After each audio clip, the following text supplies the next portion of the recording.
kisah tentang seorang raja dari kabilah Tabaiyah namanya Tabban As'ad. Dari niannya Tabaiyah ya. Itu adalah raja-rajanya Yaman di zaman sekitar 200-300an tahun sebelum kelahiran baginda kita Nabi besar Muhammad. Ada raja besar dari Yaman namanya Tabban As'ad. Satu waktu beliau mengadakan safari perjalanan keliling-keliling negara. Berbagai negara dikunjungin.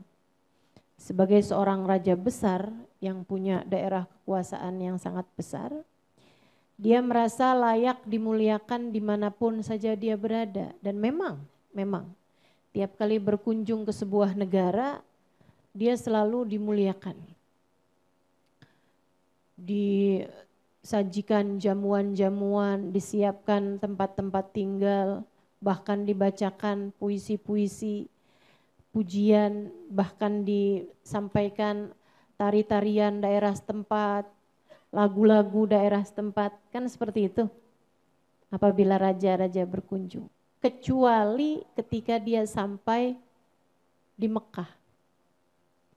Ketika dia sampai di Mekah, tidak ada sambutan, tidak ada jamuan, sehingga mereka harus mempersiapkan semuanya sendiri. Sebagai seorang raja yang sangat terkemuka, dia merasa tersinggung atas perlakuan orang Mekah ini. Dia pun coba cari tahu kepada ulama-ulama yang dia bawa. Jadi itu perjalanan dengan bawa sekitar 200-an rombongan. Di antara mereka ada panglima perang dan seterusnya, ada menteri-menterinya dia. Dan juga ada beberapa ulama-ulama yang mengikuti ajaran agama yang telah ada, baik ulama Yahudi maupun ulama Nasrani pada masa tersebut. Dia panggilin ulama-ulama ahli-ahli kitab ini, dia tanya kepada mereka, di semua negara-negara saya sangat dihormati, dimuliakan, kedatangan saya dielulukan, kenapa di negeri ini saya tidak diperlakukan demikian? Ulama tersebut menjawab, para ulama itu menjawab, karena mereka punya sesuatu yang sangat dimuliakan, dengannya mereka tidak dapat memuliakan yang lain. Apa itu? Ka'bah. Rumah Tuhan dibangun di sini. Mereka merasa punya Ka'bah yang sangat mulia, siapapun harus memuliakan, dengannya mereka tidak memuliakan yang lain.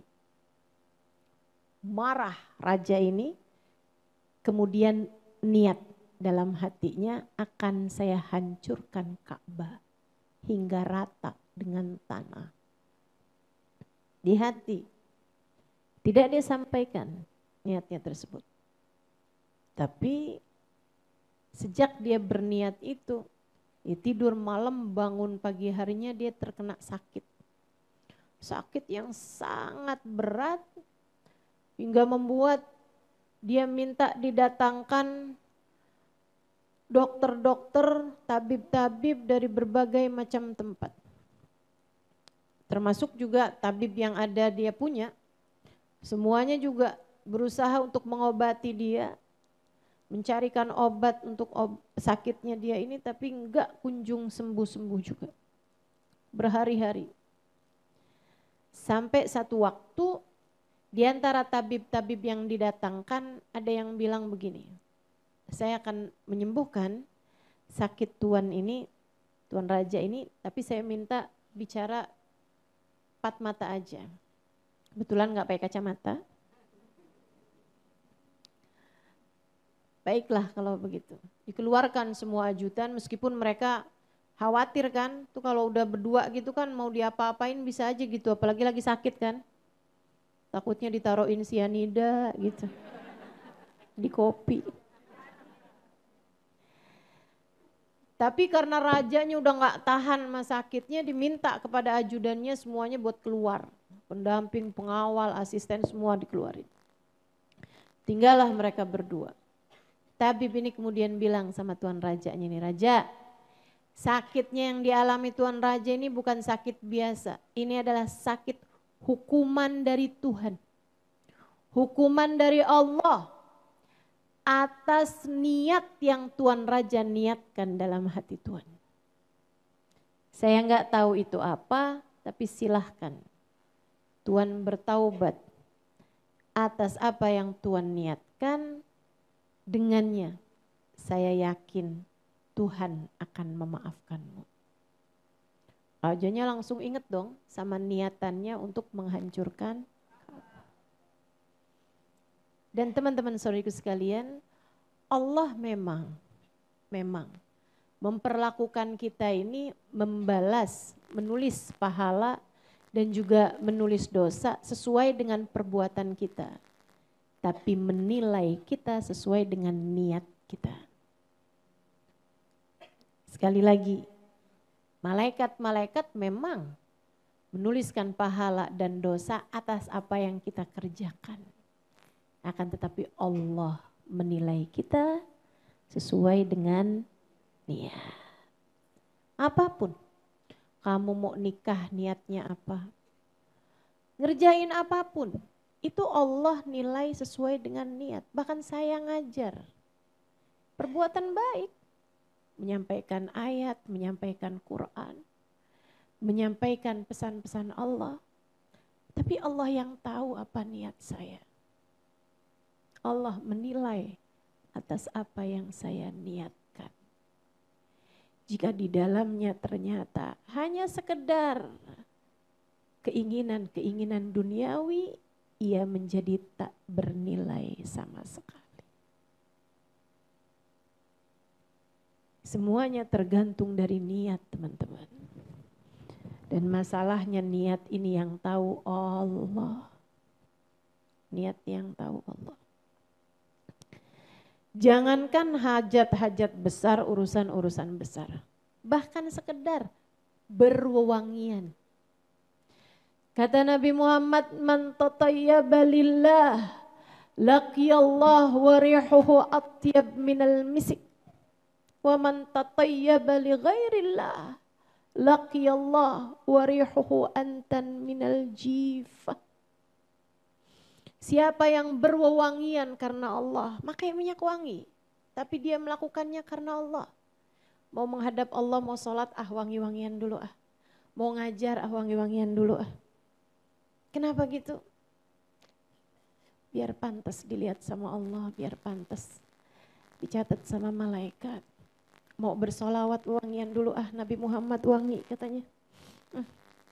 Mudah-mudahan biar saya juga wangi, jadi dihadiri para malaikat, mau mencatat amal perbuatan saya.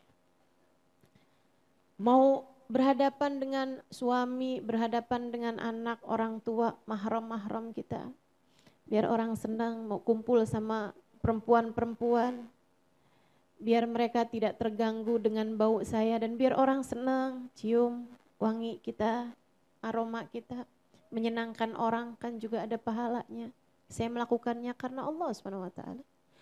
Laqiyallah wa rihuhu atyab minal misik. Dia nanti akan berjumpa dengan Allah, baunya lebih wangi daripada bau misik, bau kasturi. Wa man tatayyaba li ghairillah, sama-sama pakai minyak wanginya, tapi dia memakai minyak wangi li ghairillah, bukan karena Allah. Biar orang tahu kalau saya wangi, biar saya bisa disenengin sama atasan yang padahal laki-laki yang bukan mahram, biar orang seneng cium wangi saya, laki-laki tertarik pada saya, dan niatan-niatan yang lain-lainnya teman-teman. Sama-sama pakai minyak wanginya, bisa jadi merek yang sama, bisa jadi produk yang sama, tapi dia niat pakai minyak wanginya bukan karena Allah. Laqiyallah wa rihuhu antan minal jifah, dia akan berjumpa dengan Allah, baunya lebih busuk daripada bau bangkai. Sama perbuatannya tapi beda nilainya karena beda di niat. Beda di niat. Makanya nih, hati-hati sama niat hidup.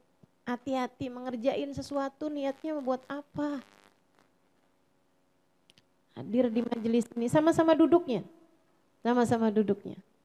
Tapi apakah sama nilaimu di sisi Allah? Salah satu bedanya adalah karena niat. Niat. Saudaraku sekalian yang saya muliakan, sang raja ini begitu dengar kayak begitu dibilang, astagfirullah, astagfirullah. Diminta ampun sama Allah. Diminta ampun pada Allah Subhanahu wa taala. Dia bertaubat kepada Allah. Dia bilang sama tabib tersebut, saya memang punya niat. Dia cerita bahwa di berbagai macam negara dia disambut sedemikian rupa, tapi di Mekah ini dia tidak disambut sama sekali. Akhirnya dia berniat untuk menghancurkan Ka'bah, karena Ka'bah itulah penyebab orang-orang Mekah tidak bisa memuliakan dirinya. Dia ngerasa, oh ini penyakit nih berarti nih Ka'bah nih. Nanti nih orang Mekah nih gara-gara ada Ka'bah gak bisa muliain raja-raja yang lain, gak bisa muliain presiden, gak bisa muliain orang-orang terhormat dari berbagai macam negara. Bisa jadi penyebab Mekah nih akhirnya diperangin. Nah, mendingan daripada gitu Ka'bahnya aja dihancurkan kalau mau berpikir secara pembenaran-pembenaran. Tapi dari kejadian bahwa dia dikasih sakit, dia kemudian tahu bahwa niatnya tersebut adalah niat yang buruk, niat yang tidak diridhoi Allah Subhanahu wa taala. Dia pun segera bertaubat. Atas hal tersebut dia bahkan berniat, saya akan memberikan kiswah Ka'bah, akan memberi bajunya Ka'bah dengan kain sutra yang sangat indah. Dia inilah kabarnya orang pertama yang memberi kiswahnya Ka'bah, Tabban As'ad namanya. Saudara sekalian, begitu dia berniat, ganti niatnya, gak ada yang dia lakukan. Akan tetapi dia merubah niatnya. Begitu dia merubah niatnya, Allah segera memberikan kesembuhan padanya. Betapa sangat ngaruhnya niat dalam kehidupan kita. Maka Bu, mau ngawinin anak, tuh niatnya mesti benar. Jangan cuma sekedar ngurangin beban keluarga.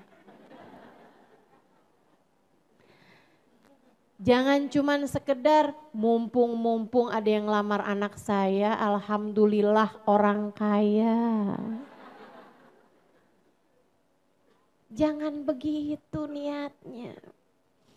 Kalau udah niatnya jelek tuh liatin aja nanti. Jelek semua. Kenapa gitu? Karena Allah menilai sekali lagi dari innamal a'malu binniyat kata Nabi, wa innamal likulli imri'in ma nawa. Setiap orang hanya akan diberi sesuai dengan niatnya. Kamu hanya akan diberi sesuai dengan niatmu. Saya hanya akan diberi sesuai dengan niat saya. Kita semua nih dikasih sama Allah tuh nilai, apakah kita dicinta, apakah kita dimurka, apakah kita disayang, apakah kita dibenci, apakah kita diperhatikan, apakah kita dicuekin sama Allah Subhanahu wa taala. Semuanya tergantung dari niat-niatan yang ada di dalam hati kita. Kamu mau nyari apa dalam hidup? Ini yang harus kita pertanyakan. Hidupmu nih, sisa hidupmu nih, yang entah sisa berapa tahun ini teman-teman. Bahkan mungkin ada di antara kita yang hidupnya sisa berapa bulan. Wallahu a'lam. Tapi yang pasti berapapun aja sisa umurmu yang tersisa, tanyakan kepada dirimu, kamu hidup untuk apa? Karena nilaimu sekali lagi hanya akan Allah berikan sesuai dengan niatanmu itu. Pastikan niatmu dalam hidup lillah wali rasulih, untuk Allah dan untuk kekasihnya baginda Nabi besar Muhammad. Teman-teman sekalian saya muliakan, akhirnya nih si Tabban As'ad ini memutuskan untuk udah sembuh, udah sehat, dia beri kiswahnya Ka'bah, ya. Dia kemudian melanjutkan perjalanan. Nah, mau pulang ke Yaman itu juga dia singgah di Yathrib. Kita tahu Yathrib ini adalah Madinah sekarang ini ya. Niyatuhu saluhat a'maluhu la mahala. Orang kalau niatnya bagus pasti amal perbuatannya bakal bagus. Wa man sa'at niyatuhu sa'at a'maluhu la mahalah wa in kanat fi suratihi hasanah. Kata beliau, siapa yang jelek niatnya bakalan jelek pula perbuatannya walaupun kelihatannya bagus. Ya ada orang sedekah tapi sedekahnya enggak lillah. Itu pasti bakalan jelek tuh sedekahnya. Lihatin aja. Pasti ada aja hal-hal yang tidak baik dalam sedekahnya tersebut karena niatnya tidak lillah. Makanya kalau ada sesuatu hal kok jadinya nggak bagus, saya tahu nih, ini ada yang nggak bagus nih di niat saya nih. Karena kalau niatnya bagus pasti bagus dah. Kalau ada jadinya jelek, pasti karena niatnya nih ada yang kurang bagus. Apa nih yang kurang bagus? Benerin dulu niatnya, insya Allah semuanya bakalan jadi bagus.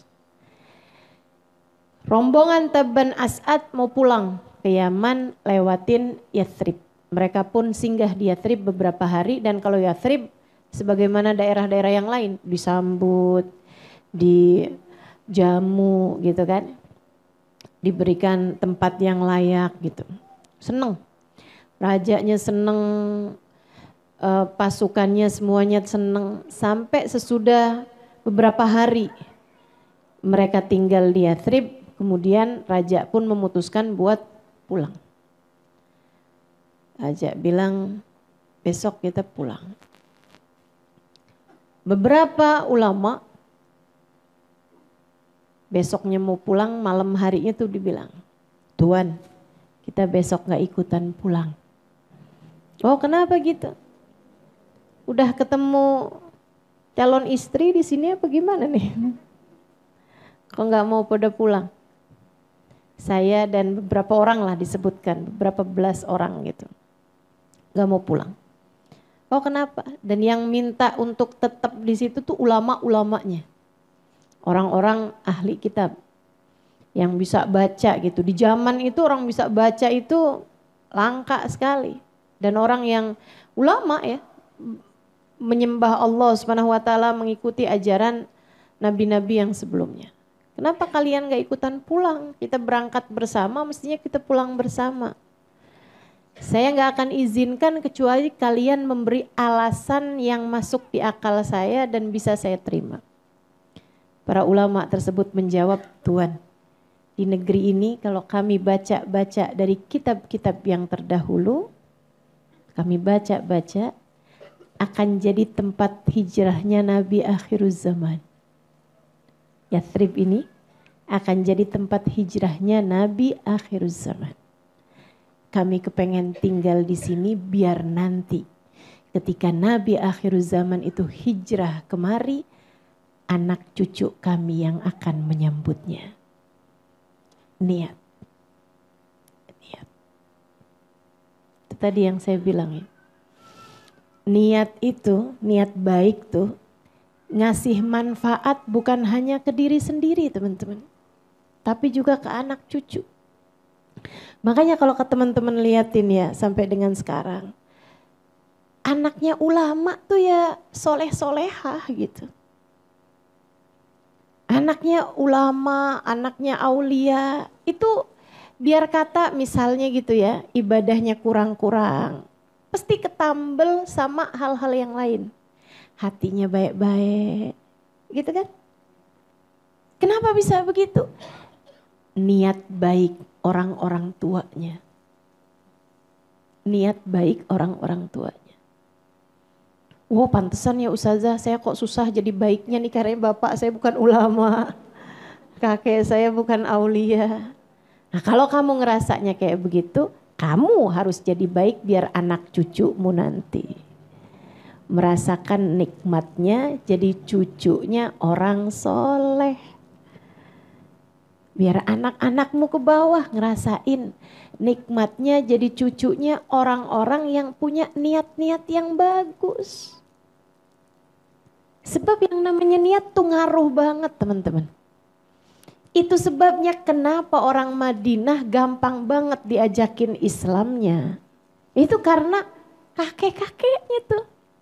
Kakeknya 200 tahun, 300 tahun sebelum terutusnya baginda Nabi besar Muhammad sudah punya niatan baik bahwa tempat ini akan jadi tempat hijrahnya Nabi akhir zaman. Kami ingin, kami berharap, kami berniat, kami akan tinggal di sini agar nanti ketika nabinya datang kemari, anak cucu kami yang akan menyambutnya. Kata rajanya, alasan kalian saya terima. Saya izinkan kalian gak ikutan pulang barengan sama saya. Dan saya akan kirimkan bantuan-bantuan pada kalian biar kalian bisa hidup mapan di sini sebagai ulama-ulama saya. Baik hatinya rajanya. Dia malah kemudian bikin surat. Besok paginya ketika dia pulang dia titipkan suratnya kepada pimpinan ulama yang tadi malam menghadap sama dia itu. Isi suratnya, min Malik Yaman Tabban As'ad. Dari Raja Yaman Tabban As'ad. Ila Nabi akhir zaman. Kepada Nabi akhir zaman. Dia bilang, saya tidak berjumpa denganmu sebab saya tak hidup bersama denganmu. Namun andai, niat nih sekali lagi nih, andai saya hidup sezaman denganmu, wahai Nabi akhir zaman, kepadamu aku akan menjadi sahabat ataupun kerabat. Maksudnya andai aku hidup bersama denganmu, saya akan membelamu habis-habisan, saya akan berada di belakangmu, saya akan menjadi sahabatmu atau saya akan menjadi kerabatmu. Gulung surat itu disampaikan kepada pimpinan ulama yang dia tinggalkan. Dia jadikan surat itu sebagai wasiat. Ketika dia mau meninggal dunia dikasihkan kepada anaknya. Anaknya ketika mau meninggal dunia kasihkan kepada cucunya, cucu terus ke bawah, sampai beratus tahun kemudian. Saat Nabi Muhammad datang hijrah bersama dengan Sayyidina Abu Bakr As-Siddiq alaihi ridwanullah. Nabi berangkat setahun sebelumnya, itu orang-orang Yathrib datang berkunjung kepada Nabi Muhammad untuk membaiat. Setahun sebelumnya lagi, berarti 2 tahun sebelum itu, datang beberapa rombongan orang Yathrib, enggak tahu-tahu tentang Islam, mereka datang untuk haji. Haji tahun itu ada banyak banget orang-orang kafir Quraisy ngasih pengumuman. Hati-hati sama seseorang bernama Muhammad, dia tukang sihir paling hebat. Kalian kalau tawaf, jangan sampai kedengeran mantra-mantranya. Saya sarankan sumbat aja telinganya. Sehingga sekitar 17 orang. Mereka sampai-sampai dari ketakutannya terhadap pengumuman-pengumumannya kafir Quraisy ini ya, pemuka-pemuka Quraisy, sampai benar-benar ganjelin telinga mereka pakai kapas, pakai kain gitu. Sampai ketika mereka berangkat tawaf, tapi subhanallah ya, memang dari sini nih saya tidak takut terhadap pembulian ataupun fitnahan. Kenapa gitu? Justru itu adalah sarana buat promosi sebenarnya. Karena Nabi Muhammad ketika dibegitukan, orang malah tambah penasaran, mana sih yang namanya Muhammad? Malah jadi tambah pengen tahu gitu. Sampai ketika Nabi Muhammad datang, nah ini kan dalam pikiran mereka kan, tukang sihir paling hebat, mantranya paling kuat gitu kan. Orang ngebayangin tukang sihir pasti jelek, nyeremin. Betul gak? Sampai ketika Nabi Muhammad masuk buat tawaf. Nabi ketika masuk buat tawaf teman-teman, seorang di antara mereka, orang kafir Quraisy, Muhammad, hati-hati, hati-hati. Mereka kan ngelirik kan, oh cakep gitu ya. Man ra'ahu badihatan habah. Dalam Maulid Ad-Dibai disampaikan. Orang tuh kok pertama kali lihat Nabi Muhammad langsung karismanya Nabi itu membuat mereka terkesima gitu. Cahayanya Nabi Muhammad membuat mereka menundukkan kepala. Mereka tahu man ra'ahu alima annahu laysa biwajhin kadzab. Siapapun lihat Nabi Muhammad tahu bahwa wajah yang seperti ini bukanlah wajah pembohong. Ini si orang penuh rahmat, penuh cinta, penuh kasih sayang. Jadi itu mereka mulai lirik-lirik Nabi Muhammad, lirik-lirik Nabi Muhammad. Nabi kemudian membacakan ayat-ayat firman-firman Allah. Mereka mulai melepaskan sumbatan-sumbatan telinga mereka. Dan mereka orang-orang yang belajar. Mereka orang-orang yang ngerti. Ketika dengar ayat-ayat tersebut, taulah mereka bahwa itu bukanlah mantra, melainkan wahyu. Kenapa gitu? Sebab orang Madinah, orang Yathrib itu tinggal banyak di antara orang-orang Yahudi. Mereka biasa dengarkan Taurat. Mereka biasa dengarkan firman-firman Allah yang turun kepada Nabi Allah Musa alaihissalam. Saudaraku sekalian yang saya muliakan, sehingga akhirnya mereka berdiskusi. Kamu dengar gak tadi? Kamu dengar gak tadi? Pas udah nyampe ke tenda-tenda mereka. Dia bilang iya dengar. Ya ampun, akhirnya Nabi yang ditunggu-tunggu sama orang Yahudi. Ternyata sekarang sudah ada juga. Iya betul, iya betul. Nah, barangkali salah satu di antara mereka atau beberapa orang di antara mereka adalah cucu-cucu dari ulama-ulama yang waktu itu datang ke Yathrib dan memilih untuk tetap tinggal. Saudaraku sekalian, pada malam-malam terakhir mereka ada di Mekah, mereka datang ke rumah Nabi Muhammad, minta dibacakan firman-firman Allah, kemudian mereka pun masuk dalam agama Islam. Mereka masuk dalam agama Islam, pulang ke negeri Yathrib, mulai dakwah pelan-pelan, ngajakin orang cerita-cerita sedikit-sedikit sampai beberapa di antara mereka ketika datang musiman haji berikutnya, mereka datang ke Mekah untuk membaiat Nabi besar Muhammad SAW.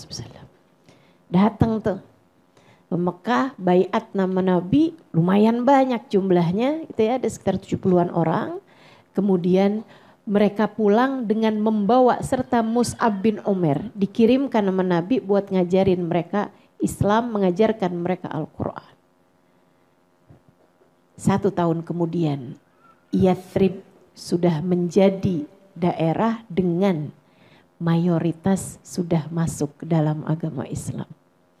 Menanti-nantikan kehadiran Nabi besar Muhammad. Nabi berangkat bersama dengan Sayyidina Abu Bakar seperti yang kita tahu ceritanya. Saya tentu tidak akan menceritakan itu semuanya. Sayyidina Abu Bakar itu orang Yathrib udah dari beberapa hari sebelumnya nungguin kapan nih nabinya datang, kapan. Katanya nabinya udah berangkat loh, kok gak nyampe-nyampe ya.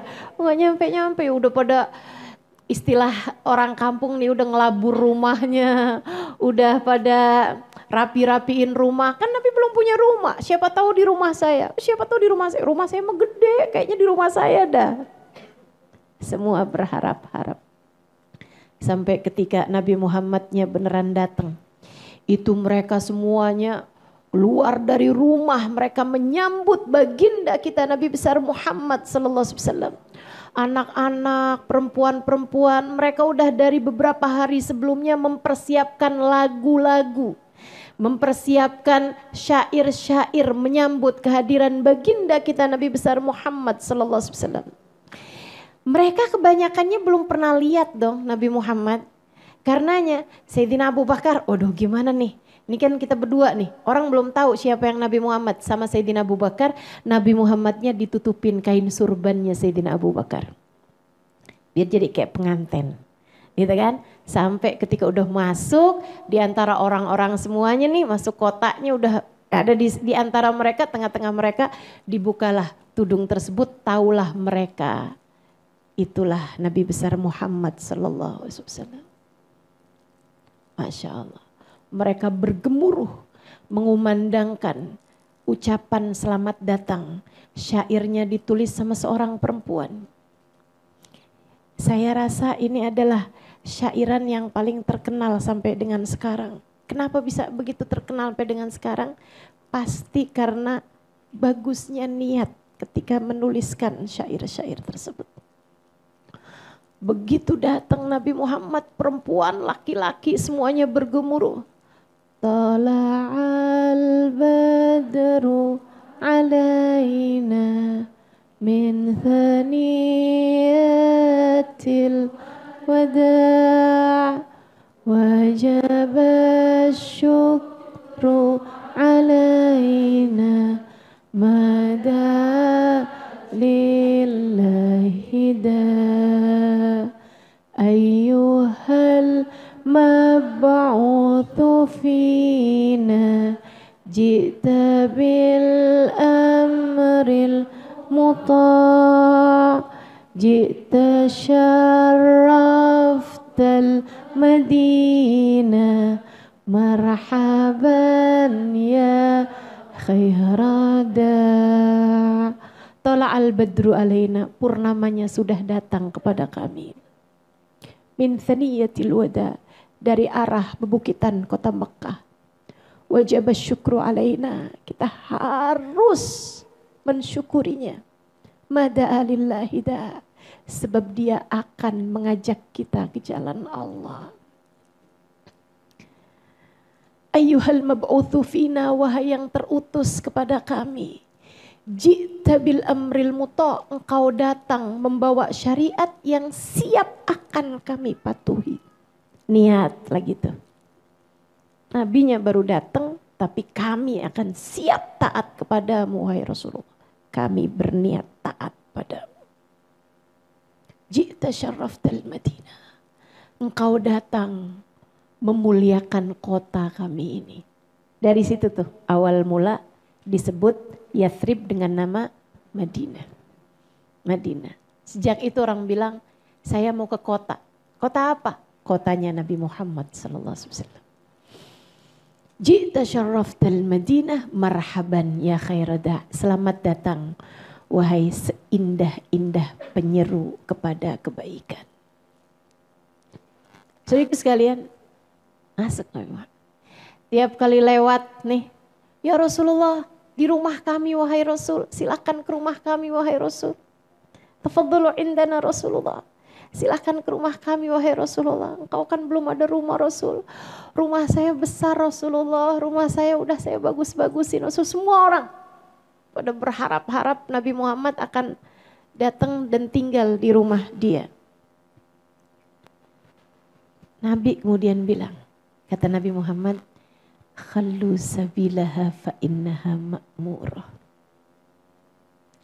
Ini indah banget sih menurut saya. Kata Nabi Muhammad, khallu sabilaha fa innaha ma'murah. Biarkan jalan unta saya, dia diperintah oleh Allah akan berhenti di mana. Unta loh ini, unta loh. Tapi masalahnya bukan untanya. Masalahnya siapa yang ada di atas unta. Untanya siapa? Kamu orang, saya juga. Masalahnya bukan pada kamu siapa. Tapi masalahnya kamu hidupnya buat apa? Di hatimu ada siapa? Unta ketika jadi miliknya Nabi Muhammad, ketika erat hubungannya sama Nabi Muhammad, ketika Nabi Muhammad yang ada di atas punggung unta tersebut, ia menjadi makmurah, diperintah langsung oleh Allah Subhanahu wa taala. Kamu kalau dalam hatimu ada Nabi Muhammad,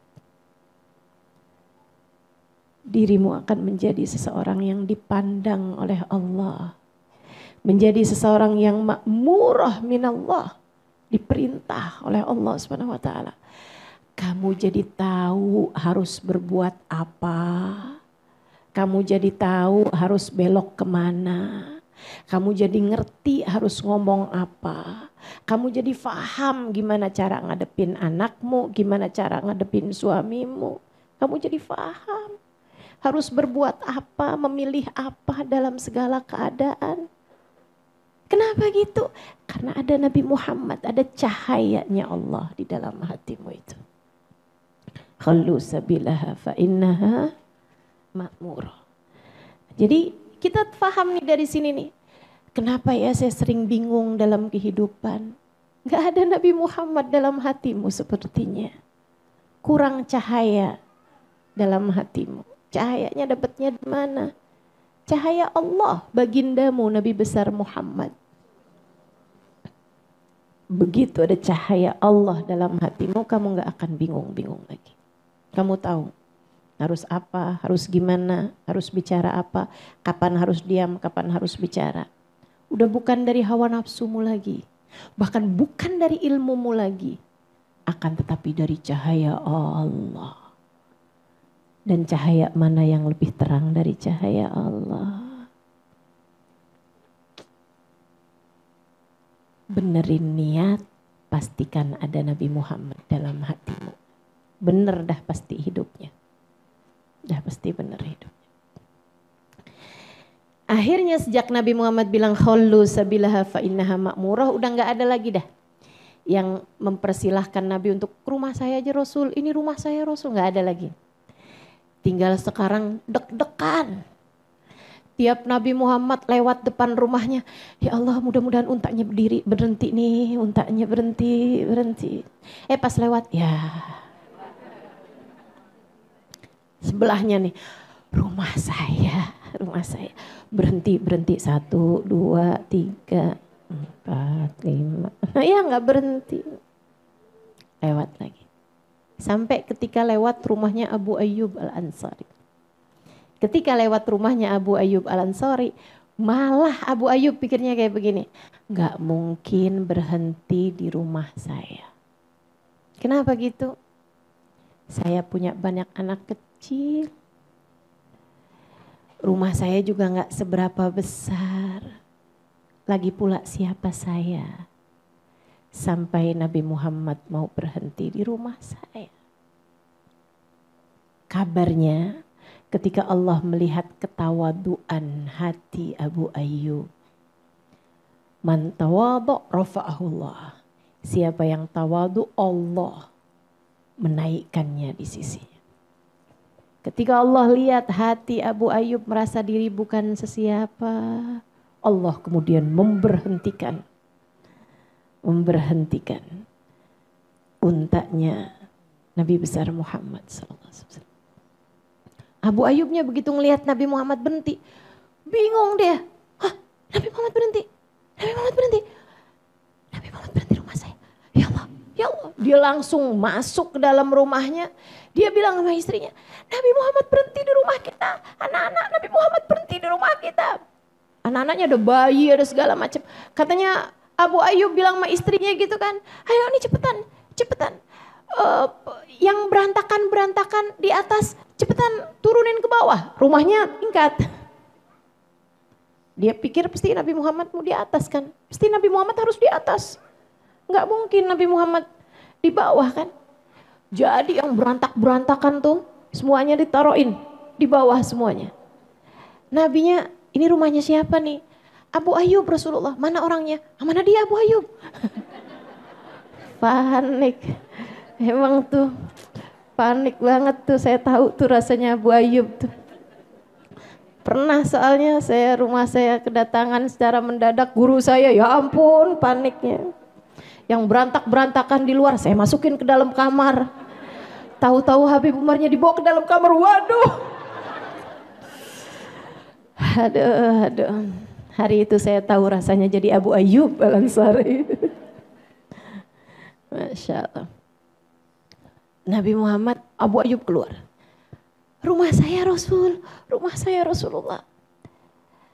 Silakan Rasul, naik ke atas. Kata Nabi Muhammad, Abu Ayyub boleh nggak saya ada di bawah? Kenapa gitu Rasul? Kan saya baru datang Abu Ayyub, kesian yang pada pengen jenguk, banyak diantara mereka orang tua-tua, kesian kalau suruh naik. Iya Rasul, masuk lagi. Tuh yang berantakan taruh naik ke atas. Waduh. Luar biasa. Abu Ayyub cerita, ketika saya menggandeng tangan Nabi Muhammad masuk ke dalam rumah saya merasa saya menggandeng dunia dan seisinya.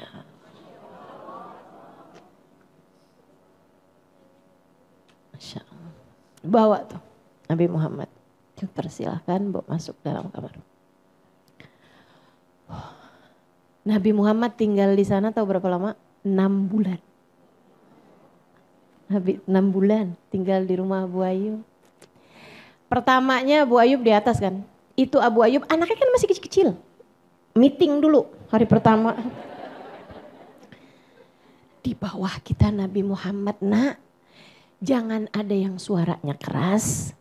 Jangan ada yang numpahin apa-apa. Kalau jalan hati-hati dan kalau jalan di pinggiran aja. Jangan sampai kalian jalan di bawah kalian Nabi Muhammad. Nanti kamu gak sopan. Jangan sampai kita menghalangkan wahyu ketika mau turun kepada Nabi Muhammad. Kata Abu Ayyub, sepanjang Nabi Muhammad tinggal di bawah rumah kami, saya gak tidur kecuali kalau ketiduran. Nah begitu, tiap kali mau tidur saya ngebayangin, ya ampun nih jangan-jangan wahyu mau turun ke halangan saya nih.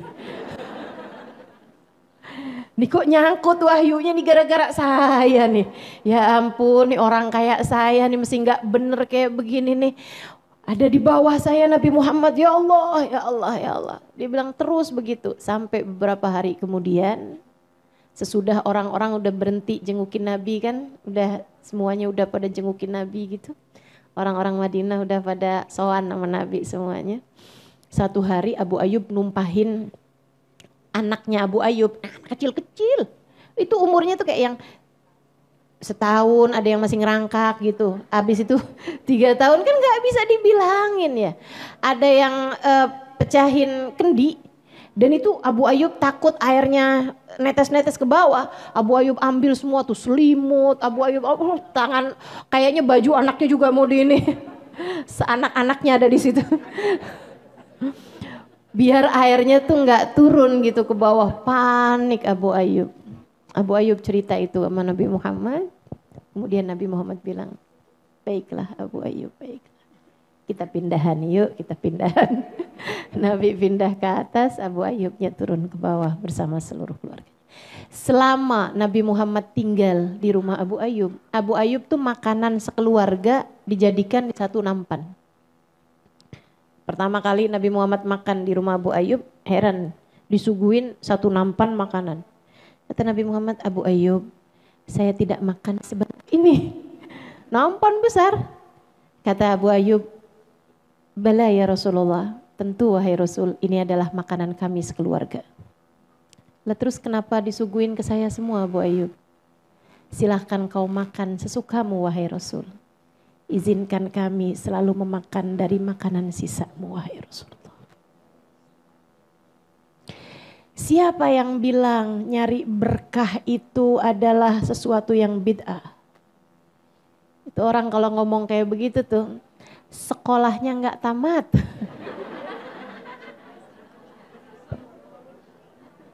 Kayaknya dia DO itu ya. Kalau belajarnya lama, belajarnya tamat, dia akan tahu kayak apa para sahabat dalam urusan nyari berkah kepada baginda Nabi besar Muhammad. Dan itu tuh bahkan bukan sesuatu hal yang harus diajarin. Abu Ayyub gak belajar loh teman-teman. Abu Ayyub gak belajar, gak ada gitu Mus'ab bin Umair bilangin gitu. Nanti ya siapapun aja yang rumahnya ketempatan Nabi, kalau makan tuh dijadiin satu nampan. Gak ada yang ngajarin. Gak ada yang ngajarin. Nanti siapapun yang rumahnya ditempatin sama Nabi, jalannya di pinggiran aja. Biar jangan sampai menghalangi wahyu turun. Gak ada yang ngajarin. Tapi hati yang cinta, hati yang hormat, ngerti bagaimana cara menghormati orang lain. Hati yang penuh hormat, hati yang penuh cinta, faham ekspresi cinta. Biasa aja itu. Orang tuh kalau cinta, cintanya ditambah dengan hormat pasti bakal begitu.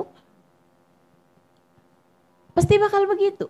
Saudariku sekalian, jangankan makanan minuman bekasnya Nabi Muhammad, bahkan minuman makanan bekasnya orang Islam.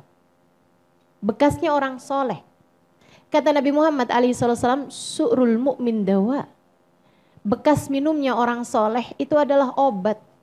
Saya ingat zaman saya nyantri di Sarang, Pondok Pesantren Al-Anwar. Saya ingat dulu, saya satu-satunya syarifah di pesantren tersebut. Saya satu-satunya syarifah yang ada di pesantren tersebut. Tapi sejak saya dengar, jadi saya dikasih banyak kelonggaran, termasuk diantaranya adalah untuk masuk ke rumahnya Mbah Mun, rumah dalam, kapanpun saya mau. Di saat santri-santri nggak bisa gitu. Jadi saya kalau ngantri, kepanjangan ngantrinya nih, saya masuk aja ke kamar tamu gitu. Untuk pakai kamar mandinya tamu. Memang diperkenankan oleh Kiai Haji Maimun Zubair dan oleh Bu Nyai dan semuanya gitu ya. Pokoknya Syarifah kalau kamar mandi kesini aja, nggak usah ngantri. Kayak teman-teman yang lain. Syarifah kalau ada pengen makan apa, Syarifah masuk aja. Pokoknya gitu kan. Sedikit sekalian saya muliakan, dan yang sering saya lakukan adalah sesudah saya baca hadis su'rul mu'min dawa, bekas minumnya orang mukmin adalah obat. Saya sering banget kalau habis ada tamu yang di situ ditemuin sama Mbah Mun gitu, ya, kalau udah Mbah Munnya masuk, tamunya pulang, saya buruan tuh masuk ke situ, buat minum bekas minumnya tamu-tamunya Mbah Mun. Saya minumin bekas minumnya. Apalagi bekas minumnya Mbah Mun, bekas minumnya tamu-tamu yang lain-lain juga saya minum. Bismillah, semuanya balik sama niat.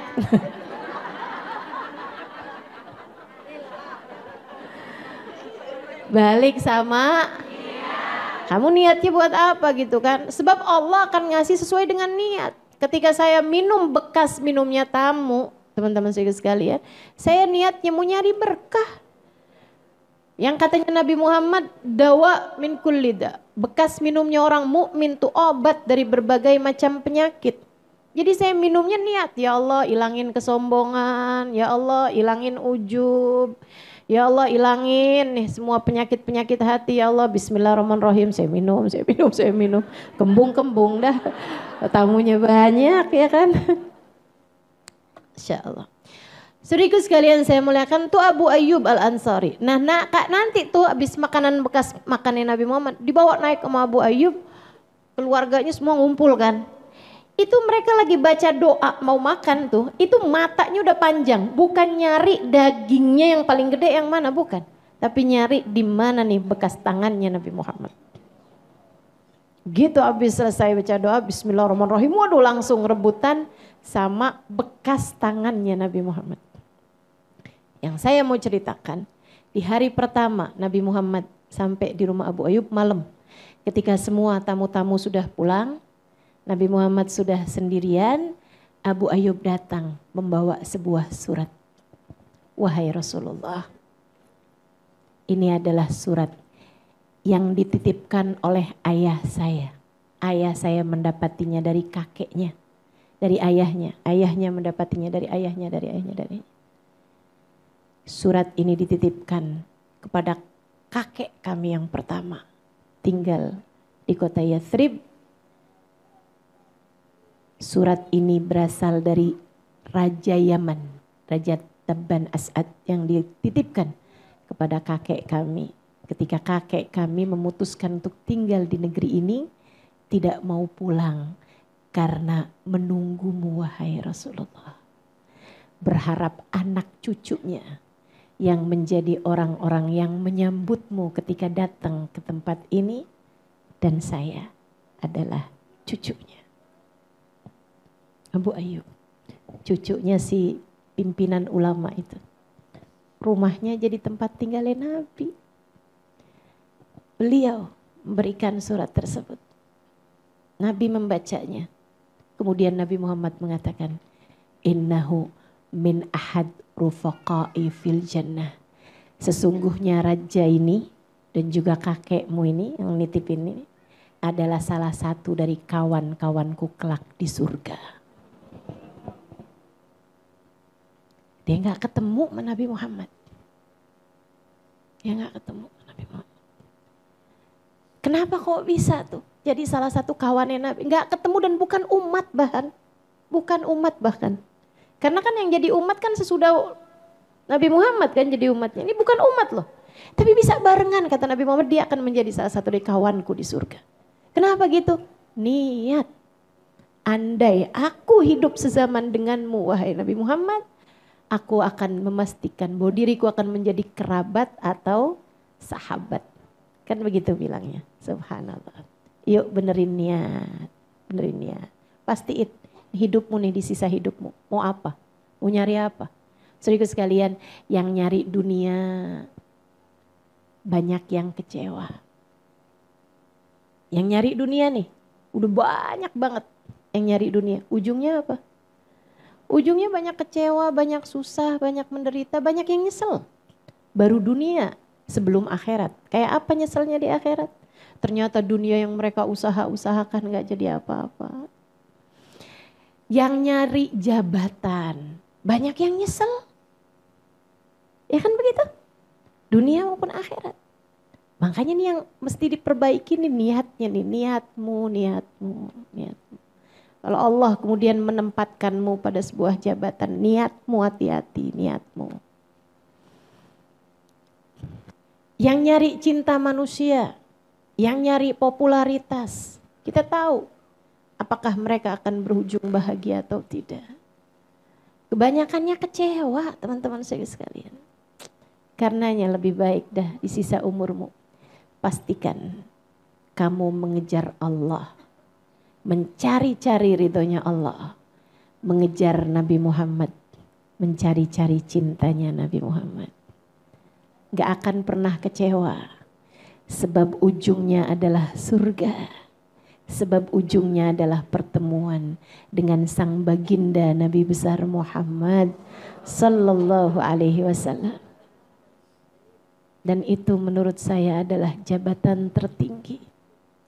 Jika di hari ketika Nabi Muhammad memegang bendera, di hari ketika Nabi Muhammad menjadi pejabat tertinggi akhirat, liwa'ul hamd biyadi, miftahul jannah biyadi, kunci surga aku yang pegang kata Nabi. Jabatan apa yang lebih tinggi daripada itu teman-teman? Kunci surga aku yang pegang. Biyadi liwa'ul hamd. Di tanganku ada bendera, bendera pujian namanya. Adam wa man dunahu tahta liwa'i yaumil qiyamah. Nabi Adam dan nabi-nabi yang sesudahnya hanya akan berada di belakang benderaku di hari akhirat nanti. Jabatan apa yang lebih tinggi daripada itu? Jika di hari itu kamu ada dalam rombongan, jika di hari itu kamu bahkan ada di saf-saf terdepan, bukankah itu adalah jabatan tertinggi yang Allah dapat berikan kepadamu? Sesusah apapun kamu di dunia, sesedih apapun hidupmu di dunia, jika ujungnya adalah berada di barisan terdepan dalam rombongan Nabi Muhammad, semuanya pantas untuk kamu lakukan. Itu harga yang worth it teman-teman saya sekalian. Itu adalah harga yang pantas untuk kamu bayar. Gak ada artinya kesedihanmu di dunia, kesusahanmu di dunia, pengorbananmu di dunia, perjuanganmu di dunia, jika ujungnya adalah kamu dapat melihat senyum indahnya Nabi besar Muhammad. maka sisa hidupmu kejarlah Nabi Muhammad. Niatkan apapun yang kamu lakukan, niatkan apapun yang kamu lakukan buat bagindamu Nabi besar Muhammad, buat Allah Subhanahu wa taala, buat Islam.